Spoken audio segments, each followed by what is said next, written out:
আল্লাহ তাআলা আমাদের জন্য এই পৃথিবীতে কত কিছু না সৃষ্টি করেছেন। দেখেন কত সুন্দর ফল ফলান্তি আমাদের জন্য এই পৃথিবীতে সৃষ্টি করেছেন। আল্লাহ তাআলা আমাদের এই পৃথিবীতে হলো মহান, কারণ আল্লাহ ছাড়া আমাদের এই পৃথিবীতে আর কোনো কিছুই নেই। আল্লাহ বড়ই দয়াময়। এই পৃথিবীর সব কিছুর মালিক উপরওয়ালা। কত সুন্দর ফল আমাদের জন্য সৃষ্টি করেছেন, আরো কত কিছু না। এই পৃথিবীতেই যা কিছু সব কিছুরই আল্লাহর দান। আমরা যা কিছু খাই সব কিছুরই আল্লাহর দান।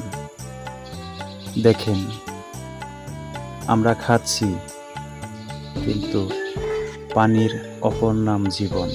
পানি না খেলে আমরা বাঁচি না।